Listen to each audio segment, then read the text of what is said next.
शाम का समय है। बाघिन सूखी झाड़ियों में घात लगाए बैठी है, अपने शिकार के इंतजार में। एक असहाय हिरन। वह घास में छिप जाती है, उसकी खाल वहां आसपास की चीजों से छलावरण कर लेती है।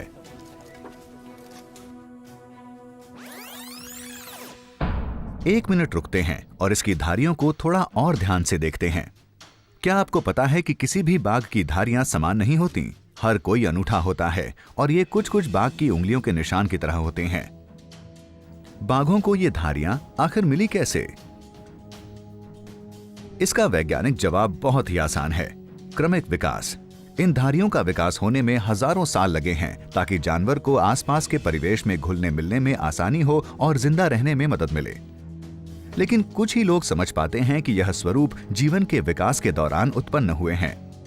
और मजे की बात है कि यह रहस्य सुलझाया गया एक गणितज्ञ द्वारा, न कि किसी जीव विज्ञानी द्वारा।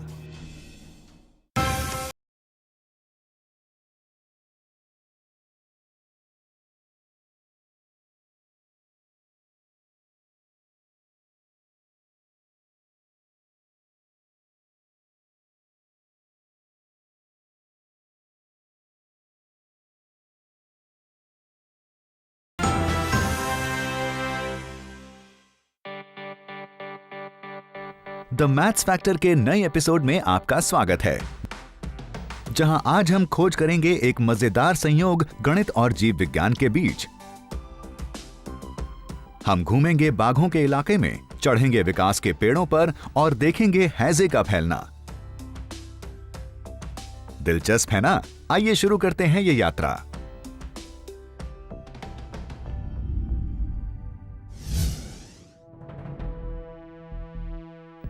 जिस आदमी ने यह बाघों की धारियों वाला रहस्य सुलझाया वह थे एलन ट्यूरिंग। वे एक ब्रिटिश गणितज्ञ थे जिनका जन्म 1912 में हुआ और वह द्वितीय विश्व युद्ध के दौरान नाजी एनिग्मा कोड तोड़ने में कामयाब होने की वजह से मशहूर हुए। उन्होंने कंप्यूटर विज्ञान के विकास में एक बड़ी भूमिका निभाई। उन्होंने ट्यूरिंग मशीन बनाई जो मूल रूप से एक आम इस्तेमाल के कंप्यूटर का एक मॉडल था।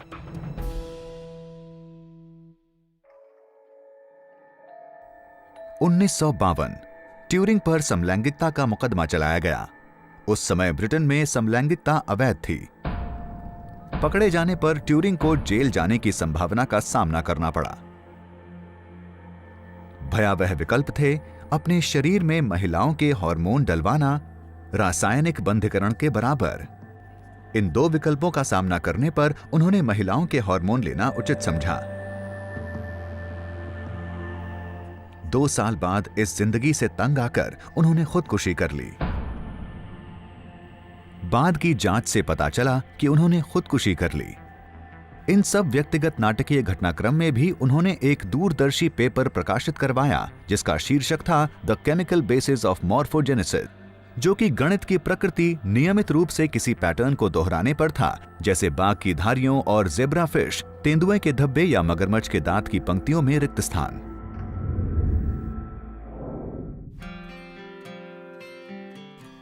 ट्यूरिंग की नाटकीय जिंदगी से बाहर आते हैं और बात करते हैं बाघ और उसकी धारियों की।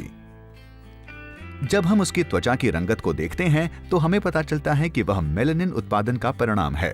ज्यादा मेलानिन मतलब ज्यादा गहरा रंग और कम मेलानिन मतलब हल्का रंग। ट्यूरिंग ये पता लगाने में कामयाब रहे थे कि यहाँ एक नहीं 2 रसायन काम कर रहे थे, इसीलिए यहाँ रंगों की एक रूपता नहीं थी। वह 2 रसायन थे, एक उत्प्रेरक जो रंग का उत्पादन करता है और दूसरा अवरोधक जो उसे रोकता है। ट्यूरिंग ने यह प्रस्तावित किया कि ये 2 रसायन एक प्रणाली में बिल्कुल वैसे ही फैलते हैं जैसे गैस के परमाणु एक बक्से में, बस एक महत्वपूर्ण अंतर के साथ। समान रूप से प्रसारित होने की बजाय ये रसायन, जिन्हें ट्यूरिंग ने मॉर्फोजीन्स का नाम दिया, वह अलग अलग रूप से प्रसारित होते हैं। इसमें गणित कहाँ है, यही सोच रहे हैं ना आप? ट्यूरिंग ने कुछ गणितीय समीकरण, आंशिक अंतर समीकरण, जो ये दर्शाते हैं कि जब उत्प्रेरक और अवरोधक अलग अलग गति से प्रसारित होते हैं वे उत्तम किस्म के पैटर्न उत्पन्न करते हैं जो हमें जीव जगत में देखने को मिलते हैं।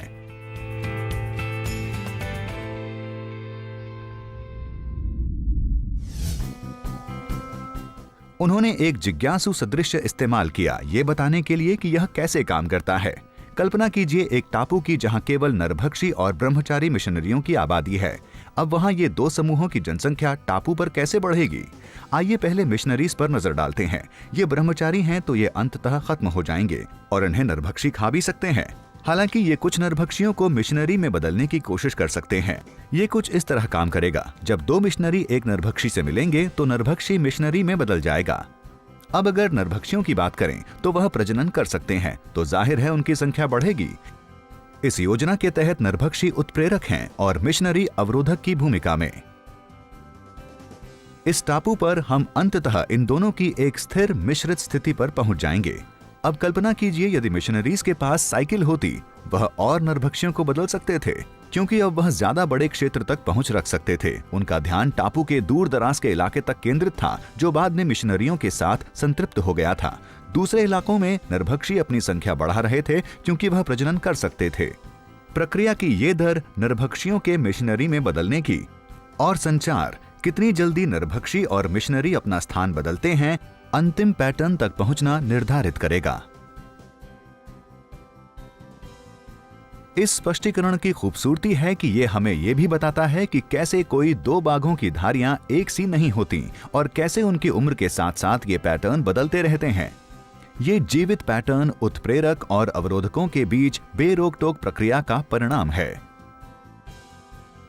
और ये पूरे जीव जगत में काम करता है, जिराफ और हिरन के धब्बों से लेकर चूहों के रंग तक।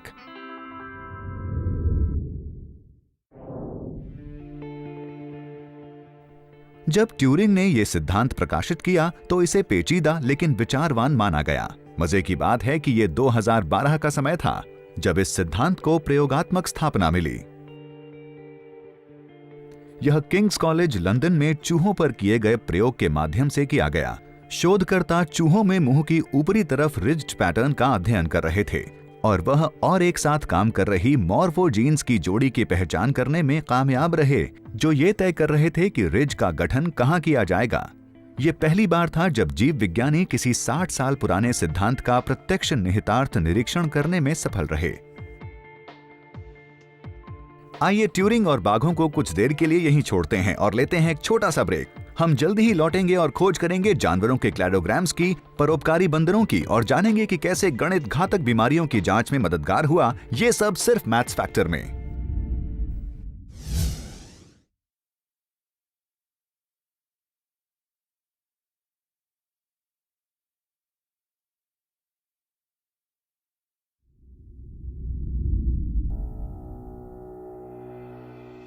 हम लौट आए हैं मैथ्स फैक्टर में। आइए बाघों और उनकी धारियों से चलते हैं डार्विन की ओर। डार्विन के विकास के सिद्धांत के दिल में एक खूबसूरत सरल चीज बसती थी, विकासवादी वृक्ष। अब हम देखेंगे जानवरों के एक समूह को और देखेंगे कि कैसे गणित की मदद से विकासवादी वृक्ष का पुनर्निर्माण कर सकते हैं और समझ सकते हैं। आइए बिल्ली की 4 प्रजातियां लेते हैं, एक पालतू बिल्ली, एक तेंदुआ, एक बाघ और एक चीता। आइए एक और प्राणी को जोड़ते हैं, जैसे कि एक घोंघा।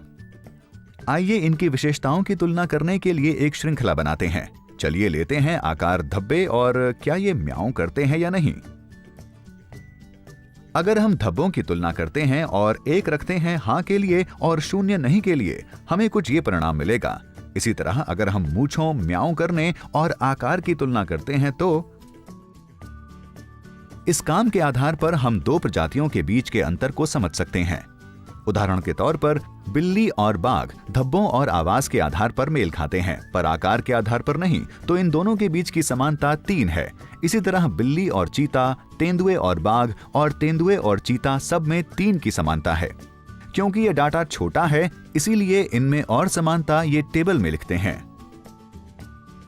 अब जब हमने सारी जानकारी क्रमबद्ध कर दी है तो एक बड़ा सवाल उठता है कि इस जानकारी से सही तरह से विकासवादी वृक्ष का निर्माण कैसे किया जाए। 2 प्रजातियों में ज्यादा से ज्यादा 3 समानताएं हो सकती हैं और ये चारों विडाल परिवार के सदस्यों के लिए है, तो हमें ये पता है कि विडाल ज्यादा आसपास रहेंगी। इस तरह घोंघा वृक्ष के तले में रहेगा। अगला बिल्ली, बाघ और चीते के पास रहेगी 3 समानताएं, लेकिन तेंदुए से दूर 2 समानताएं, तो यह तीनों वृक्ष के शीर्ष पर रहेंगी। तो हम चीता को बिल्ली, तेंदुए और बाघ से दूर रखेंगे। पहली 2 प्रजातियां चीता के पास रहेंगी, तो हम बाघ की शाखा को पहली 2 से आगे रखेंगे। इस समय यहाँ 2 तरीके हैं वृक्ष को पूरा करने के। या तो बिल्ली या तेंदुआ दोनों चीते की शाखा से जोड़ें, या फिर 2 शाखाओं में बांट दें, या फिर चीता और बिल्ली की शाखा तेंदुए से अलग कर दें। पहले चित्र में बिल्ली चीते से ज्यादा तेंदुए के पास है, लेकिन असल में ये तेंदुए से ज्यादा चीते के पास है, जो हमें दूसरे चित्र में दिखता है। तो हम दूसरे वृक्ष की ओर चलते हैं। हालांकि अगर हम क्रम और अलग विशेषताओं की तुलना करें तो हमारे पास शायद एक अलग वृक्ष होगा। तो हमें ये मापना होगा कि ये वृक्ष जानकारी के साथ कैसा समन्वय बिठाता है। और फिर हम भिन्नता की ओर देखते हैं, जैसे तेंदुए और बाघ की जगह बदलकर। तो देखते हैं कि क्या हम कुछ अच्छा कर सकते हैं। अब मजे का तथ्य जो इन सब कोशिशों के बाद उत्पन्न होता है वह है कि काफी ऐसे वृक्ष संभव हैं। हम गणितीय अनुकूलन की विधि का इस्तेमाल कर सकते हैं सबसे अच्छे पेड़ को जानकारी से मिलाने की। ये हमारी मदद करता है जीवों की विकास यात्रा निर्धारित करने में।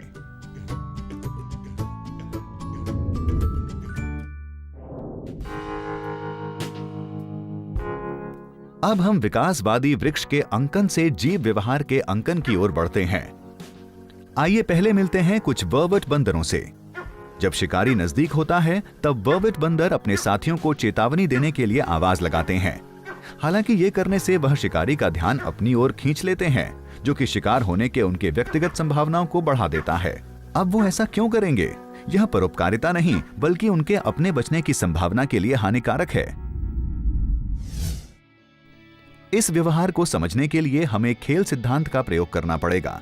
ऐसा कौन सा खेल है जिससे जानवर संबंधित है? यह जीवों के बीच सीमित संसाधनों में अपना हिस्सा लेने की परस्पर क्रिया है। हर खेल में जोखिम और भुगतान होता है, और हम खोज कर रहे हैं दोनों के बीच के गणितीय संतुलन की।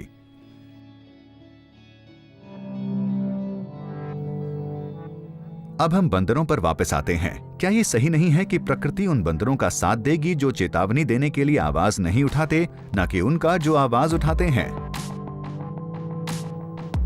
खेल सिद्धांत इस परिणाम तक पहुंचने में हमारी मदद करता है कि वह समूह जिसमें आवाज देने वाले बंदर ज्यादा हैं, उन्हें जिंदा रहने में ज्यादा फायदा होगा, बजाय उस समूह में जहां ये बंदर कम हैं। इससे बाकी जीवों के बीच रहते हुए विकास करने की इस विशेषता को बढ़ावा मिलेगा। सिर्फ बंदर ही ऐसे जीव नहीं हैं जिन्होंने ये परिणाम ढूंढ निकाला है।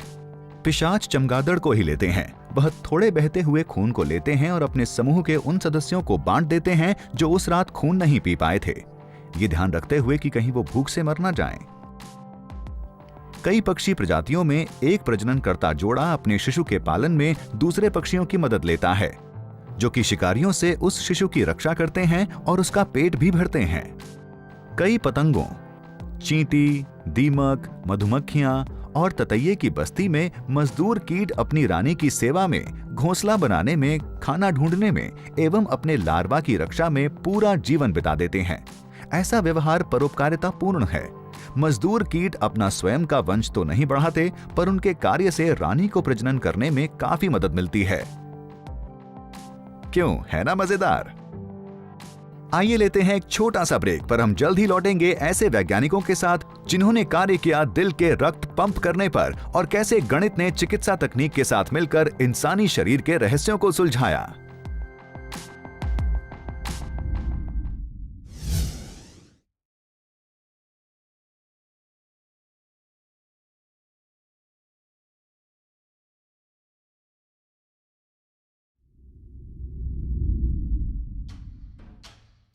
मैथ्स फैक्टर पर आज हम खोज कर रहे हैं गणित और जीव विज्ञान में गुथे धागों की। हमारी यात्रा हमें ले जाती है 1853 के लंदन शहर में। हम रुख करेंगे सोहो का, जो एक समय पर हैजा की चपेट में था। आबादी का 10% खत्म हो चुका था। अधिकारियों को लगा कि यह बीमारी छूत से या नालियों से आने वाली गंदी हवाओं से फैल रही है। डॉक्टर जॉन स्नो, जो कि एक संवेदनहारक थे, वे इस समय बड़ी उलझन में थे। उन्होंने इस सिद्धांत को गलत साबित करने के लिए गणित का सहारा लेने का निर्णय लिया। उन्होंने शुरुआत की स्थानीय निवासियों से बातचीत करने से। उन्होंने महामारी के स्रोत का पता लगाया, जो कि ब्रॉड स्ट्रीट पर लगा एक पानी का पंप था। हालांकि वहां आसपास और भी पंप थे, तो वह इस बात को इतना यकीन से कैसे कह सकते थे कि यही पंप बीमारी की जड़ है? तो उन्होंने एक नक्शा तैयार किया और उस पर सभी घरों की स्थिति अंकित की जिनकी मौत हुई थी। हर बार ग्राफ उस पते पर एक मौत को दर्शाता था। कुछ थोड़े लंबे थे जो ज्यादा मौतों को दर्शाते, कुछ घरों में तो मौतों की संख्या 18 तक थी। ये जानकारी दर्शाती थी कि ज्यादातर मौतें एक विशिष्ट क्षेत्र में समूहबद्ध थी, पानी के पंप के आसपास। तो अब हम इस क्षेत्र के बाहर की मौतों का पता लगाने में सक्षम थे। उनका अगला सरल कदम था अपने नक्शे पर यह दर्शाना कि ब्रॉड स्ट्रीट पहुंचने में कितना समय लगता है और यह हिसाब लगाना कि कौन सबसे ज्यादा इस पंप का इस्तेमाल करते हैं। उन्होंने नक्शे पर एक वक्र बनाया और उन बिंदुओं को जोड़ा जहां से ब्रॉड स्ट्रीट पंप तक पैदल का रास्ता था, जो कि पड़ोस के पानी के पंपों के भी करीब था। अगर आप इस वक्र के अंदर रहते हैं तो ब्रॉड स्ट्रीट आपके लिए सबसे नजदीक का पानी का स्रोत है। लगभग हर एक मौत नक्शे पर इसी वक्र के अंदर अंकित है। अब ये नक्शा जो स्नो ने बनाया वह असल में एक शानदार गणित का बेमिसाल नमूना था, जिसका नाम था वोरोनॉय चित्र। शुरू करते हैं बिंदुओं के एक सेट से, उसके बाद प्रत्येक बिंदु के आसपास खानों की एक श्रृंखला का निर्माण करते हैं। अब हर एक खाने में वह सारे बिंदु हैं जो सेट में किसी अन्य बिंदु से ज्यादा अपने परिभाषित बिंदु के पास हैं। तो खानों की सीमाएं निकटतम खानों के परिभाषित बिंदु के बीच समान दूरी पर हैं। अगर हम चित्र को ध्यान से पढ़ें तो बिंदु पंप हैं और उनके आसपास के खाने निकटतम पंप तक की दूरी दर्शाते हैं। स्नो ने इस गणितीय विश्लेषण का इस्तेमाल अधिकारियों को अपने सिद्धांत से संतुष्ट करने में किया, जो बताता था कि बीमारी पानी की वजह से फैली है। और तो और इस ऐतिहासिक सफलता के बाद लंदन के अधिकारियों ने लोगों तक साफ पानी पहुंचाने का पूरा जिम्मा उठाया। स्नो के मिसाल बनाने के बाद बीमारियों को समझने में गणित का इस्तेमाल करके कई करोड़ लोगों की जिंदगी बचाई गई। इस महत्व को समझने के लिए हमें याद रखना चाहिए कि हैजा की असल वजह द कॉलेरा बैक्टीरियम के बारे में जानने में और 30 साल लगे। आगे बढ़ते हैं। चिकित्सा के क्षेत्र में कई बड़ी सफलताएं जैसे मलेरिया और मच्छर में संबंध एक गणितज्ञ द्वारा ही खोजा गया था, एक गणितीय मॉडल का इस्तेमाल करके।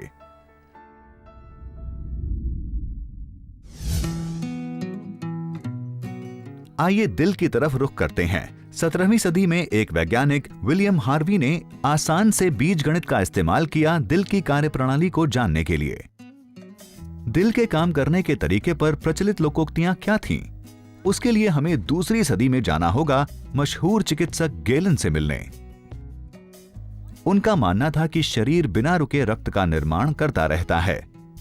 विलियम हार्वी को यह कुछ अटपटा लगा, लेकिन वे इसे चुनौती कैसे दे सकते थे? एक तरीका था विरोधाभास। उन्होंने उनके सिद्धांत को सही मान लिया और दिखाया कि अंत में परिणाम असंभव है। देखते हैं कैसे काम करता है। उनके विच्छेदित दिल के निरीक्षण ने बताया कि रक्त का मार्ग दो तरफा है। धमनियों और नसों में 2 वाल्व होने की वजह से उन्होंने गौर किया कि ज्यादातर जानवरों और इंसानों में दिल 4 ग्राम रक्त हर धड़कन के साथ पंप करता है और ये आधे घंटे में 1000 बार धड़कता है और एक दिन में 48 आधे घंटे होते हैं। तो पूरे दिन में रक्त पंप होने की मात्रा है 1000 गुणा 48 गुणा 4 ग्राम बराबर 192 किलो। पर यह बेतुका है क्योंकि यह उस मात्रा से कहीं ज्यादा है जो शरीर संभवतः कर सकता है। तो गैलन का सिद्धांत जरूर सच नहीं होगा। हार्वी ये दिखाने में कामयाब रहे कि दिल एक ही तरह के रक्त को बार बार पंप करता रहता है, सिर्फ एक वाल्व के साथ, जो क्लोज सर्किट में रक्त के प्रवाह को सुनिश्चित करने में मदद करती है।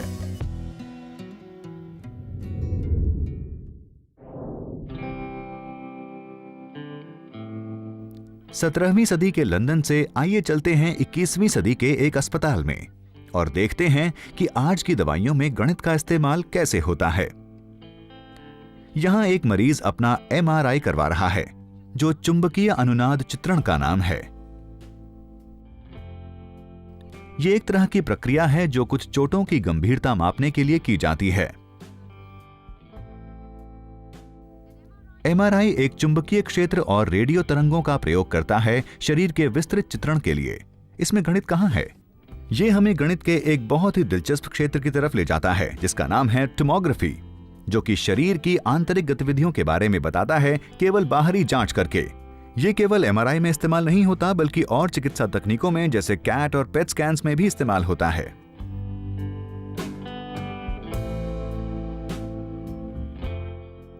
अब कंप्यूटर कच्चे डेटा के ढेर को ज्वलंत छवियों में बदल देता है।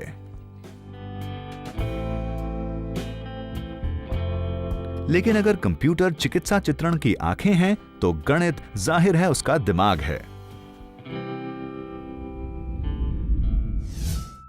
आइए एक आसान उदाहरण लेते हैं और देखते हैं ये कैसे काम करता है। कल्पना कीजिए कि दूध और जूस आपके दफ्तर में बोतलों में लाया जाता है, जो एक ट्रे के 9 खानों में रखी जाती हैं, जो 3 बाय 3 की ग्रिड में व्यवस्थित है।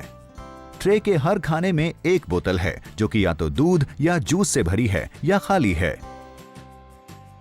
ऊपर से देखने पर हम ये पता नहीं लगा सकते कि कौन सी बोतल में क्या है। हालांकि अलग तरह की बोतलें रोशनी की अलग अलग मात्रा सोख पाती हैं। माप बताता है कि दूध की बोतलें 3 यूनिट, जूस की बोतलें 2 यूनिट और खाली बोतलें 1 यूनिट सोखती हैं। ये टेबल दर्शाता है रोशनी की मात्रा जो सोखी जाती है जब रोशनी सभी पंक्तियों और स्तंभों में चमकती है। तो अवशोषण का जोड़ पहली पंक्ति में 5 और जोड़ देता है, 6 दूसरी पंक्ति में और ऐसे ही। मध्य पंक्ति पर ध्यान दें तो इसमें 3 बोतलें हैं और वह 3 रोशनी की यूनिट का अवशोषण करती हैं। ये करने का एक तरीका है, यदि मध्य पंक्ति के हर एक स्थान पर एक खाली बोतल रोशनी की 1 यूनिट का इस्तेमाल करे तो ये कुछ सुडोकू जैसा है ना। बाकी खाली स्थानों का क्या? दुर्भाग्यवश हमारे पास इसके लिए पर्याप्त सूचना नहीं जिससे ये पहेली हल हो सके। ये 2 संभावित समाधान हैं। हमें थोड़ी और सूचना की जरूरत है। एक स्पष्ट अतिरिक्त चीज जो हम माप सकते हैं वह है 2 विकर्ण ट्रे में लीन रोशनी। हम ऐसा करते हैं और देखते हैं कि 6 यूनिट एक विकर्ण में लीन हो गई और 3 दूसरे में। इस सूचना से यह साफ है कि यह पहला समाधान है जो सही है, न कि दूसरा।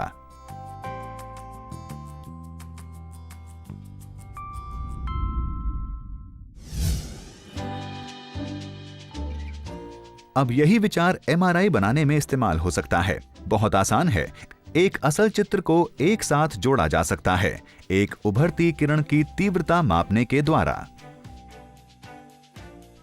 कुछ सुडोकू जैसा, लेकिन असल जिंदगी में हम और जटिल गणितीय